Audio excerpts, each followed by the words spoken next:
ಬಜೆಟ್ನಲ್ಲಿ ಹನೂರು ಭಾಗದ ನೀರಾವರಿಗೆ 490 ಕೋಟಿ ರೂಪಾಯಿ ಘೋಷಣೆ ಆಯಿತು. ಈ ಹಿಂದೆ ವಿದ್ಯಾರ್ಥಿನಿಯೊಬ್ಬಳು ಪತ್ರ ಬರೆದಿದ್ದರು ಸಿಎಂಗೆ.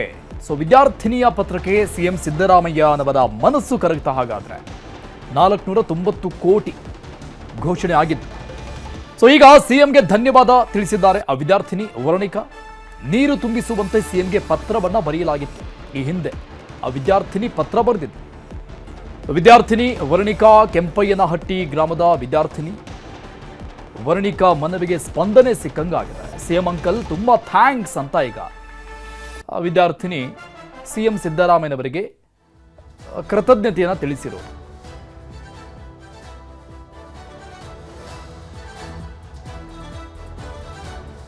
ಸಿಎಂ ಸಿದ್ದರಾಮಯ್ಯ ಅಂಕಲ್ ತುಂಬು ಹೃದಯದ ಧನ್ಯವಾದಗಳು. ಏಕೆಂದರೆ ಕಳೆದ ವರ್ಷ ನಾನು ಸಿಎಂ ಸಿದ್ದರಾಮಯ್ಯ ಅವರಿಗೆ ನಾನು ನಮ್ಮ ಊರಿನಲ್ಲಿ ನೀರಿಲ್ಲ ಎಂದು ಪತ್ರ ಬರೆದಿದ್ದೆ. ಜನರು ಊರು ಬಿಟ್ಟು ಊರು ಕೆಲಸಕ್ಕೆ ಹೋಗ್ತಾರೆ ಮತ್ತು ಪ್ರಾಣಿ ಪಕ್ಷಿಗಳು ನೀರಿಲ್ಲದೆ ಪರದಾಡುತ್ತಿದೆ ಎಂದು ಒಂದು ಪತ್ರವನ್ನು ಬರೆದಿದೆ. ಈ ಪತ್ರ ಬರೆದಕ್ಕೆ ನನಗೆ ಪ್ರತಿಫಲ ಸಿಕ್ಕಿದೆ. ಏಕೆಂದರೆ ಸಿಎಂ ಸರ್ ಅವರು ನಮಗೆ 400 ನೀರಾವರಿ ಕೆರೆಕಟ್ಟೆ ತುಂಬಿಸಲು 490 ಕೋಟಿ ದುಡ್ಡನ್ನು ಬಿಡುಗಡೆ ಮಾಡಿದ್ದಾರೆ. ಇದಕ್ಕೆ ನಾನು ಮತ್ತು ಹನೂರು ತಾಲೂಕಿನ ಜನರು ಸಿಎಂ ಸಿದ್ದರಾಮಯ್ಯ ಅಂಕಲ್ ಅವರಿಗೆ ತುಂಬು ಹೃದಯದ ಧನ್ಯವಾದಗಳನ್ನು ಕೇಳಿಕೊಳ್ಳುತ್ತೇವೆ. ಮತ್ತು ನಮ್ಮ ಹನೂರು ತಾಲೂಕಿನ MLA ಮಂಜುನಾಥ್ ಸರ್ ಅವರಿಗೂ ತುಂಬು ಹೃದಯದ ಧನ್ಯವಾದಗಳು.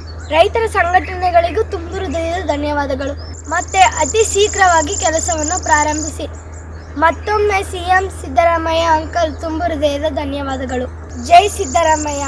ಸಿಎಂ ಬಗ್ಗೆ ಡೀಟೇಲ್ಸ್ ಕೊಡ್ತಾರೆ ನಮ್ಮ ಪ್ರತಿನಿಧಿ ನಂದೀಶ ಸಂಪರ್ಕದಲ್ಲಿದ್ದಾರೆ. ನಂದೀಶ, ಕೆಲವೊಮ್ಮೆ ಪುಟ್ಟ ಹೆಜ್ಜೆಗಳು ಕೂಡ ಅತಿ ದೊಡ್ಡ ಇತಿಹಾಸವನ್ನು ಸೃಷ್ಟಿ ಮಾಡಿಬಿಡ್ತವೆ. ಅಂತಹ ಸಾಲಿಗೆ ನಿಲ್ಲುತ್ತೆ ಈ ಘಟನೆ ಕೂಡ. ವಿದ್ಯಾರ್ಥಿನಿ ಪತ್ರ ಬರೆದಿದ್ದಕ್ಕೂ ಹನೂರಿಗೆ 490 ಕೋಟಿ ಘೋಷಣೆ ಆಗಿದ್ದಕ್ಕೂ ಬಜೆಟ್ನಲ್ಲಿ ಒಂದಕ್ಕೊಂದು ತಾಳೆ ಆಗ್ತಾ ಇರುವಂಥದ್ದು. ಹೇಗೆ ಸಂತೋಷವನ್ನು ವ್ಯಕ್ತಪಡಿಸಿದ್ದು ಆ ಮಗು? ಅರುಣ್, ನೀವು ಹೇಳೋದಕ್ಕೆ ಇದು ನಿಜಕ್ಕೂ ಕಕ್ಕತಳಿಯ ಘಟನೆ ಇರ್ಬೋದು. ಆದ್ರೆ ಈ ಒಂದು 490 ಕೋಟಿ ರೂಪಾಯಿ ಏನು ಘೋಷಣೆ ಆಗಿದೆ ನೀರಾವರಿ ಯೋಜನೆ, ಅದಕ್ಕೆ ನಾಂದಿ ಹಿಡಿದವಳೆ ಈ ವಿದ್ಯಾರ್ಥಿನಿ. ಕಳೆದ ಜುಲೈನಲ್ಲಿ ಒಂದು ಸಿಎಂಗೆ ಒಂದು ಪತ್ರ ಬರೀತಾಳೆ. ಹನೂರು ಭಾಗದಲ್ಲಿ ಕೆರೆ ಕಟ್ಟೆಗಳು ಇಲ್ಲದೆ ಅಂತರ್ಜಲ ಕುಸಿತು 1000 ಅಡಿ ಕೊರೆದ್ರೂ ಸಹ ನೀರು ಬರ್ತಾ ಇಲ್ಲ. ನಮ್ಮ ತಂದೆ ತಾಯಿಗಳು ಉಳಿಯೋಗುವಂತ ಪರಿಸ್ಥಿತಿ ನಿರ್ಮಾಣ ಆಗಿದೆ.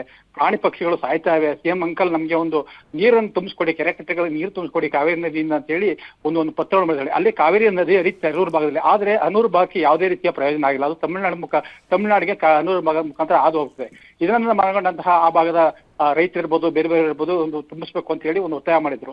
ಜೊತೆಗೆ ಈ ವಿದ್ಯಾರ್ಥಿನಿ ಕಳೆದ ಜುಲೈನಲ್ಲಿ ಒಂದು ಪತ್ರವನ್ನ ಸಿಎಂಗೆ ಬರೀತಾಳೆ. ಆ ಪತ್ರ ಎಲ್ಲ ಕಡೆ ವೈರಲ್ ಆಗಿ ಸಿಎಂಗೂ ಸಹ ತಲುಪಿತ್ತು. ನಾವು ಸಹ ಸುದ್ದಿ ಮಾಡಿದ್ವಿ.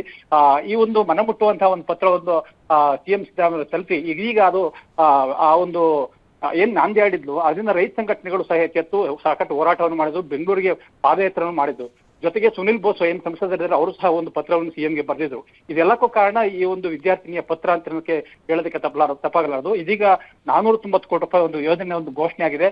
ಅದು ಹನೂರು ಭಾಗದ ಸಂಜೀವಿನಿ ಅಂತಾನೆ ಹೇಳ್ಬೋದು. ಯಾಕಂದ್ರೆ ಅಲ್ಲಿ ತುಂಬಾ ಬಿರಿ ಬೇಸಿಗೆನಲ್ಲಿ ಅದೊಂದು ಬರಡಾದ ಪ್ರದೇಶ. ಹಾಗಾಗಿ ಆ ಒಂದು ಪ್ರದೇಶಕ್ಕೆ ಒಂದು ನೀರುಣಿಸುವಂತಹ ಒಂದು ಯೋಜನೆ ಘೋಷಣೆ ಆಗಿರೋದು ಆ ಭಾಗದ ರೈತರಲ್ಲಿ ಮತ್ತು ವಿದ್ಯಾರ್ಥಿಗಳಲ್ಲಿ ಮತ್ತು ಸಾರ್ವಜನಿಕರು ತುಂಬಾ ಸಂತೋಷವನ್ನು ಉಂಟು ಮಾಡಿದೆ.